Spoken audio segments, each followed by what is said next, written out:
YouTube, how's it going? The Goat House is back with some more NFL player rankings for the upcoming 2021 season. Today, ranking my top 32 safeties from 32 to 1 for this upcoming 2021 season. So basically, their predictions, how these players will play, ranked, just like all my other rankings. Ton of them on the channel. Check them out. We got predictions, rankings, a lot more to come. So subscribe, smash that like button, be much appreciated. Make sure you check out that Twitter as well. There's a link in the description and comments for that. Anything else? Here's the Twitter at GoatHouseNFL. Sneak peeks to videos, always talking sports, updates on the channel, updates on NFL. So it's an absolute must follow. Top 32 safeties. So this is just the top half of the guys. You remember that every team has 2 starting safeties. Some will use more. So everybody on this list is very good. And again, this is for this upcoming season. I got Jimmy Ward at 32. That Super Bowl year for the 49ers, he would rank better than 32. That year was phenomenal for him. Finally, kind of that guy we expected him to be. Also stayed healthy. That played a part. Still, a top half of the league safety here. But it's kind of banking on him playing like he did that one season there. Khari Willis of the Colts. They got a good young safety group there. He's really getting better, of course. I think it's tough to play safety for the Colts. A lot of cover 2 over there. We'll see if they do the same thing again this year, like a ton of cover 2. I think they led the NFL. And good quarterbacks will hit that hole shot in between the corner and the safety. The safety basically has to get their asses over to the sideline, and control kind of the whole half of the field there. So these guys actually got a tough task, these young guys that are getting better. Malcolm Jenkins at 30 is declining, which is expected, a little up there in age. Based on his play in the regular season last year, yeah, it did kind of feel like declining a little bit. I thought in the important games in the playoffs, I thought he was stepping up. There was games where the Saints defense didn't really feel like themselves. I thought Jenkins was playing very well. Comes in at 30. Cameron Curl had a surprising and ridiculously good rookie year last year. They kind of used him all over the place a little bit. Landon Collins was out, so we'll see with him back how that affects Curl there. Justin Reed, I don't know. He hasn't really played up to where he played the first year or two, but still a solid safety. He does have experience at free and strong, so let's see if Lovie Smith has got the correct spot for him to get back to playing where he was, because he is a very talented young player. Julian Blackmon, second year safety out of Utah. Would not have predicted him to be making this list this year based on last year, because this was a good raw prospect. Remember, he switched from corner to safety that last year at Utah, and we knew he was talented because he's played all over the place. He's very, very skilled, had a very good season with Utah, career at Utah. But we thought maybe it'd take a little bit to make that adjustment. But right off the bat, he was very impressive, not only in coverage, but coming up and tackling too. And that was kind of the worry too, because he's kind of a thin frame. He couldn't handle being physical at receivers, but that really just didn't show at all. He was, for a raw prospect, he was pretty impressive. So that's definitely one to watch for the future. 26, Landon Collins. We didn't get to really see him last year, but back and definitely fits that Ron Rivera defense. A lot of cover 3 where they'll use that strong safety in the box, almost play like a linebacker. And that's where Landon Collins is good. Where he's struggled over the course of his career is kind of deep downfield and kind of angles downfield, pursuit angles, whether it's in the ball in the air or on the ground, even though he's a very good tackler. So we'll see where he is. It's kind of tough to predict, but I like that. They got the duo. Well, so far we got 2 duos already, the Colts and the Washington football team, which is fantastic because this is just the top half of players here. Quandre Diggs at 25. It's a tough one because Quandre Diggs kind of felt like a top 10, top 15 safety for a long, long time here. And yeah, it's understandable that he could be declining because he's a veteran. He's been in the league a long time, and a lot of the younger guys are taking over. But I don't know if that's really the reason. The reason might be the Seahawks on why he didn't really play his game, or we don't really expect him to play his game. Adding Jamal Adams, and he's in the box a ton. He's almost used like a blitzer, an edge rusher at times. And the secondary in terms of coverage in general is really lacking, on top of the pass rush is really lacking. So Diggs really has his hands full back there, and that was the reason he is in the game stepped down a little bit last year. So with these rankings kind of predicting this upcoming season, he's got his hands full again. So he won't really light up the, well, not really the stat sheet, but it won't look that pretty in terms of how much he gave up. Technically, those PFF stats that I'm not really a big fan of, but he's going to have a tougher task than a lot of others there. But he comes in at 25, still a very solid safety. Next group of guys, Jeremy Chin at 24, a phenomenal rookie season. And you look at him at Southern Illinois, and you look at him on the Panthers, and you wonder, how did he do that right away? Well, it's because they used him right. Southern Illinois, they used him at free and strong, but where they mainly used him was free safety, and I didn't like his tape at free, but the Panthers used him a little bit everywhere, but mainly strong in the box, almost like a linebacker, and that's where he thrives, and he had an excellent rookie year. What I do worry about, though, I've been talking about this. We'll see. I'm very, very curious to see how the Panthers run their defense. They ran a lot of cover 3 last year, which has that safety, that rover safety like Jeremy Chin, and that works so perfectly. That defense, even though he's not the best player in that defense, it was kind of made for a guy like Jeremy Chin. He's kind of the feature of that. But now it sounds like they're gonna change that a little bit. They're gonna go a little more man coverage, and that's assisted by the addition of J.C. Horn there, which makes sense. But where does that leave Chin? Is he going to play your traditional strong safety, free safety? Where are they going to play him? So his game could actually change based on their scheme changes. So we'll see where he plays.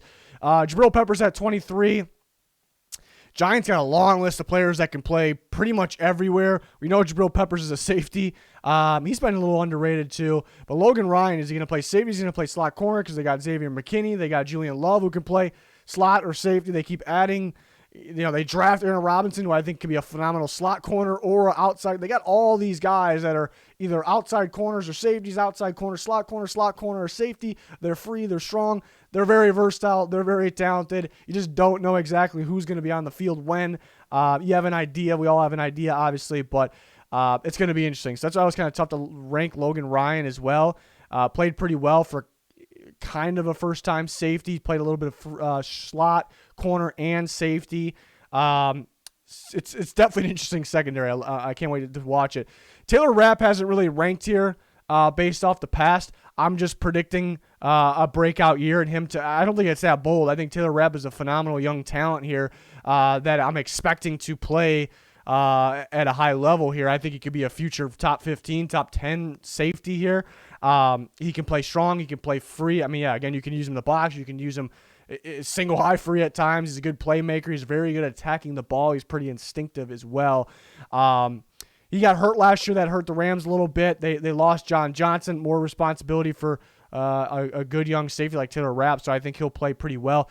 Devin McCourty's declined a little bit, but still very solid. What it didn't decline, which is surprising, which usually declines as the player gets older, is the speed. He's still ridiculously fast and still has the instincts, of course. Kareem Jackson, I think, an underrated safety. I think he's a veteran. You would think he'd be declining, but he's still so good at flying up and attacking the ball. He's not going to be phenomenal in coverage.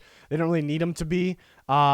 He's so good at figuring out where the ball is going to go. So instincts and flying up and making that play. It's just a strong safety. That's what he is. He's a good, strong safety here. Could be one more year there in Denver with him. They did, they signed him that one more. They cut him, re-signed him 1 year, and then they drafted a couple safeties there. So we'll see. Darnell Savage is a young safety on the rise, a playmaking free safety. He's got the range. He's got the athleticism. He's got the ball skills in general. So this is a guy that realistically could be a top tier in terms of turnovers created. You have interceptions on a season. So Packers got a pretty damn good duo over there. Another playmaking free safety, Anthony Harris. Anthony Harris, based off last year, he wouldn't rank here. He had a bad season last year. Year before, he arguably played like the best safety in football, best playmaking safety, we'll call him. So we'll see where he's at with the Eagles. They've had some struggles in their secondary. So at the same time of being good, you added good players to your secondary. Will that continue? Will some of these players that are supposed to be good struggle because, what's been going on at secondary? They did change the staff, so that definitely helps a bit. But it's a playmaking free safety here. Antoine Winfield Jr., only second year, had a dominant rookie season last year. A guy that can play free, strong, or in the slot. Just such a key piece. I think quarterbacks, offenses in general, got to kind of worry about where he's at, look at where he's at on the field to kind of determine how they change the play because that could be telling on what the coverage could be there because this guy's all over the place. So he's at 17, and he's going to be a good one too. It shows how good the safeties are because he's all the way down at 17, which is a damn good one here. Next group of guys here, a couple Bills safeties here. Micah Hyde at 16, and we see Jordan Poyer at 14. I see a lot of people flip those guys, sometimes rank high. It's up in the air. I think Poyer is way more consistent. You know what you're going to get from Poyer. I mean, he's going to make your tackles. He's going to make the saving tackles. He's very consistent in coverage. You know what you're going to get.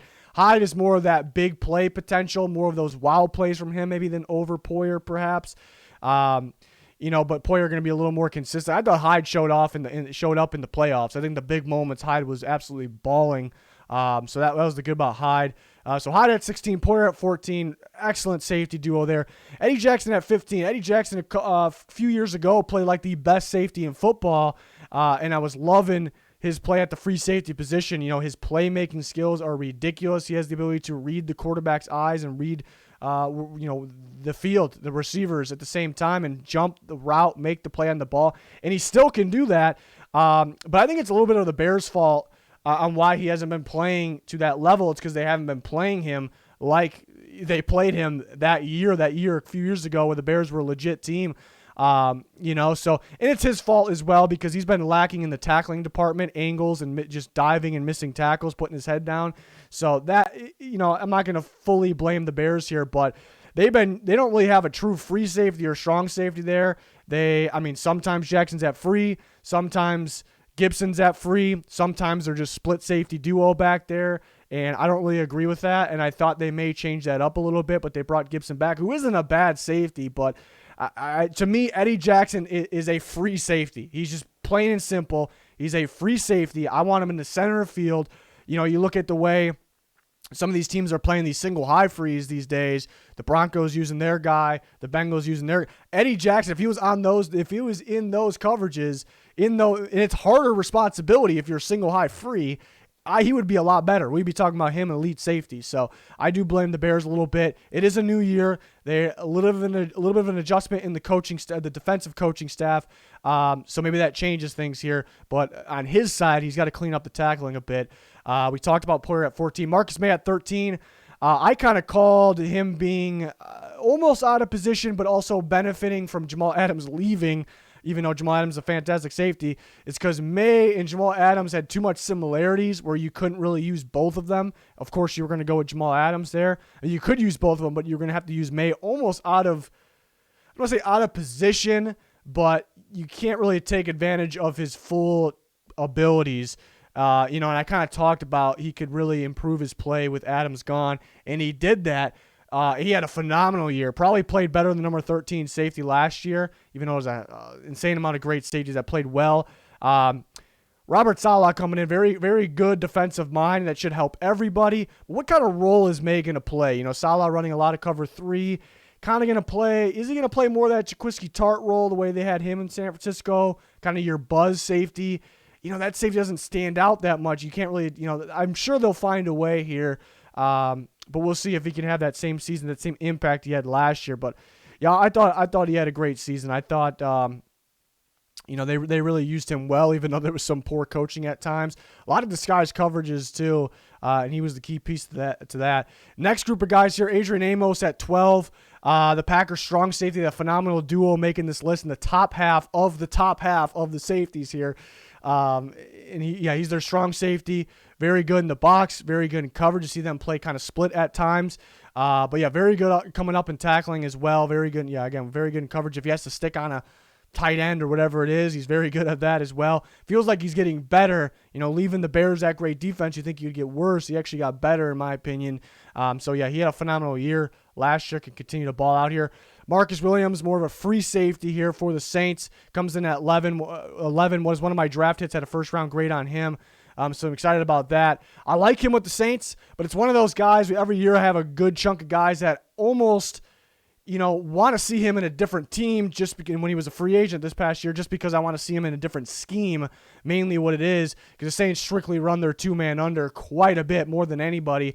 And in that scheme, it's a lot of doubling. Marcus Williams is kind of helping over the top of a corner, so it's not easy to cover deep balls downfield whatsoever, but it's a little easier than a lot of these other safeties because he's kind of the double team guy there.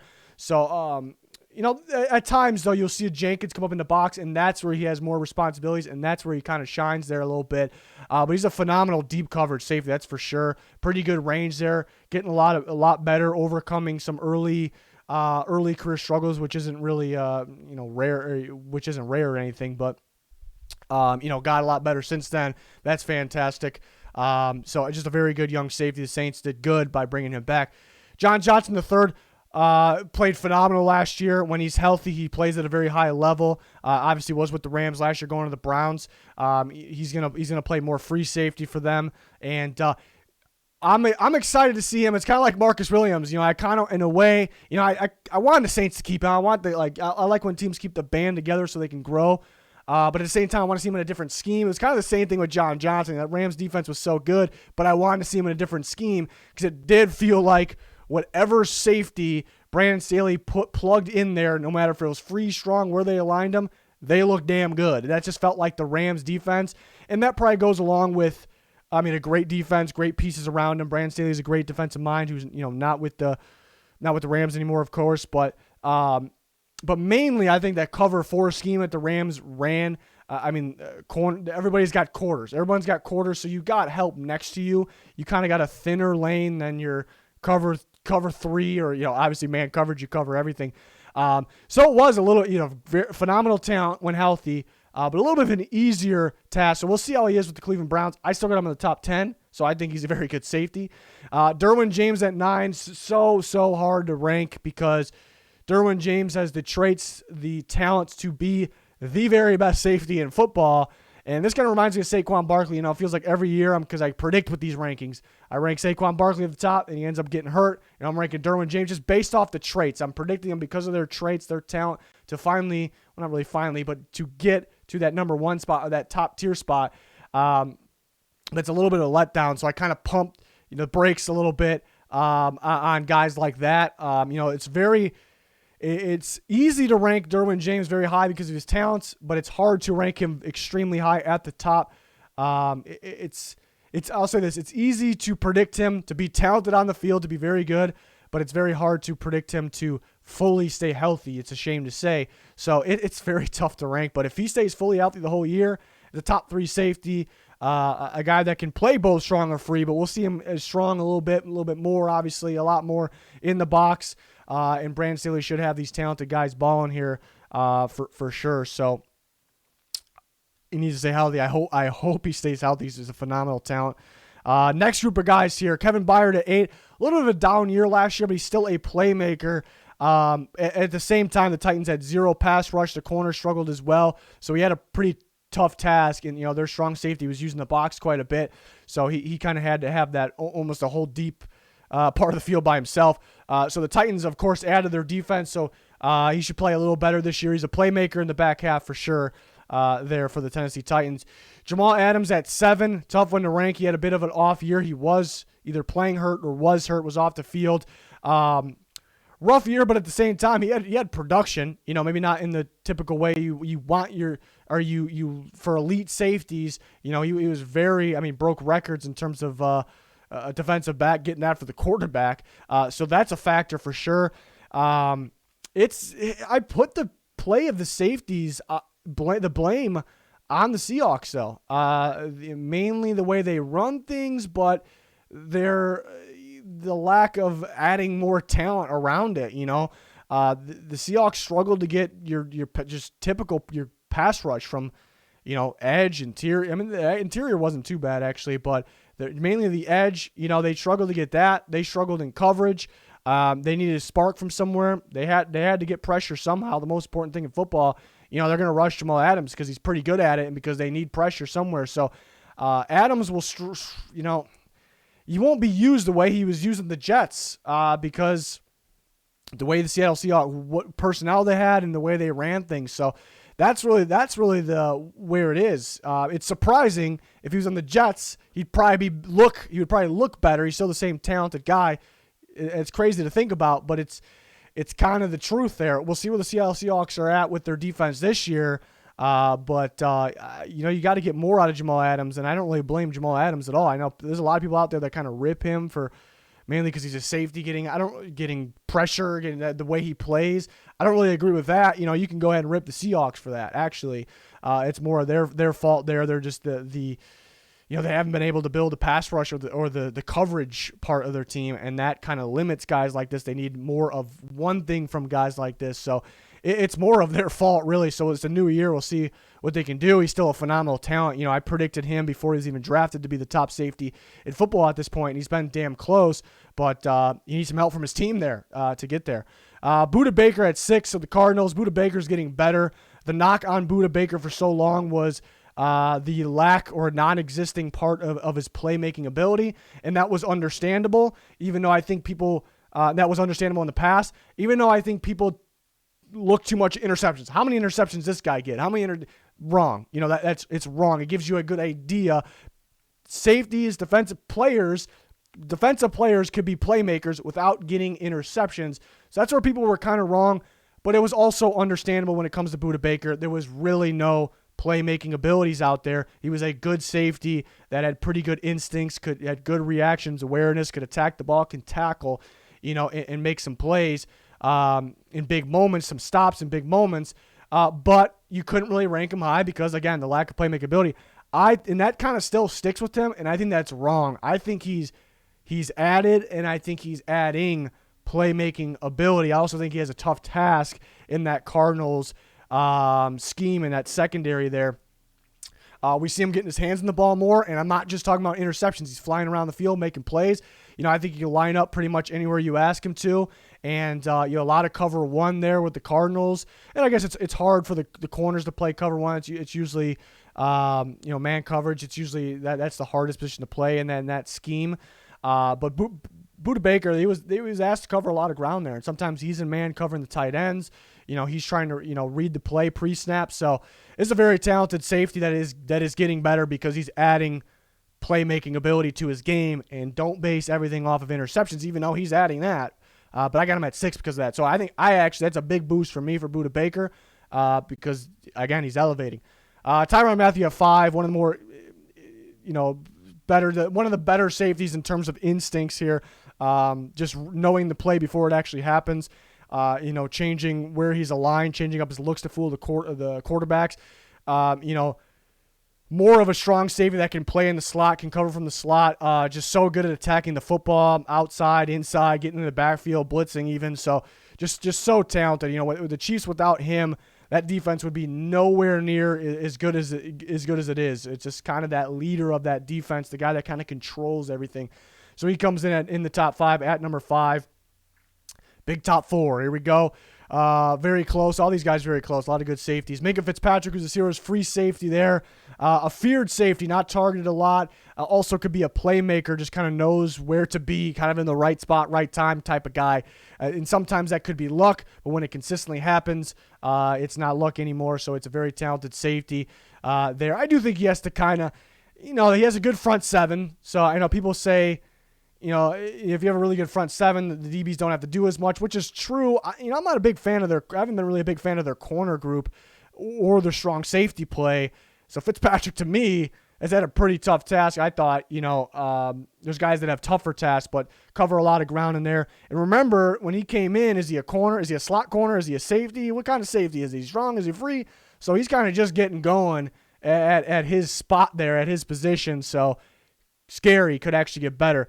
Harrison Smith at 3 has kind of held that one spot firmly for a long time. This has been one of the best safeties really in NFL history, in my opinion. You talk about instincts, knowing the play pre-snap. I mean, Harrison Smith has been absolutely dominant in that category. He's also, over the course of his career, played free, played strong.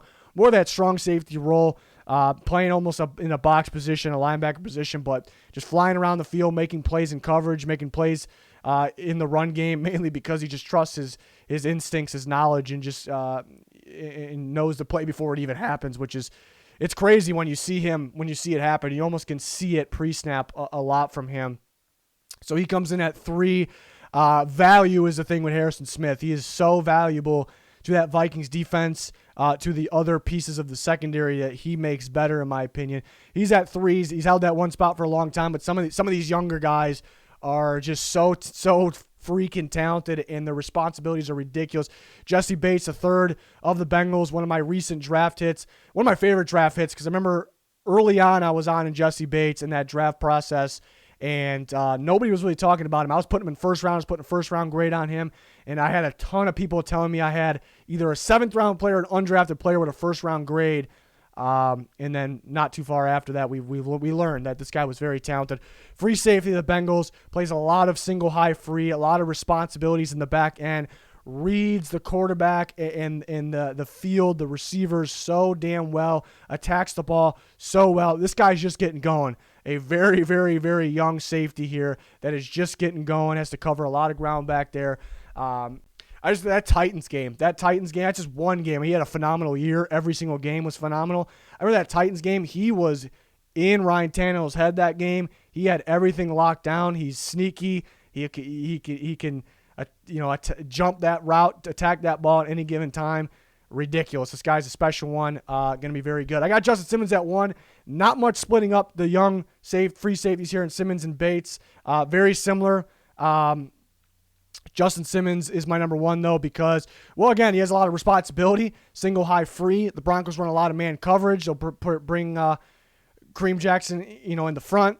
Corners, man coverage. And then Justin Simmons will kind of just have that whole back half of the field. And the cornerbacks struggled a little bit last year for them, mainly because of injuries and things of that sort to keep guys out. So he had even more responsibility. Now you factor in that they improve their cornerbacks, and then adding Justin Simmons on top of that, it's going to make his job easier. He's going to be able to make plays a little more, be that playmaker that he is in the back end. And I think he's going to be better this year because of that. So I have him at number 1. A lot of touchdown saving moments or big play moments we've seen from Justin Simmons as well. Just so many times where somebody's about to hit that dagger on the Broncos downfield, Simmons kind of saves the day. Can tackle as well, does have that range. But again, I guess that slightly splits up these two guys, or these guys at the top. I think, finally adding those corners and the Broncos having that great defense is going to make Justin Simmons do a little more of his thing, which is top tier safety play there. So I got him at 1, but a lot of these guys are just extremely, extremely close here. But love the safety group. So many good ones. Seems like a lot of my draft crushes from like pre-draft processes have a bunch of these safeties. I kind of hit on a lot of these safeties. So love this position group for that reason as well. But that is going to be it for the safety rankings. Let me know your thoughts, your rankings in the comments. And we're always talking on Twitter as well. Link in the description and comments for that. Make sure you like and subscribe. More and different types of rankings predictions are on the way, so hopefully you join us for that. It's going to do it for this one. Thanks for watching. Goodbye.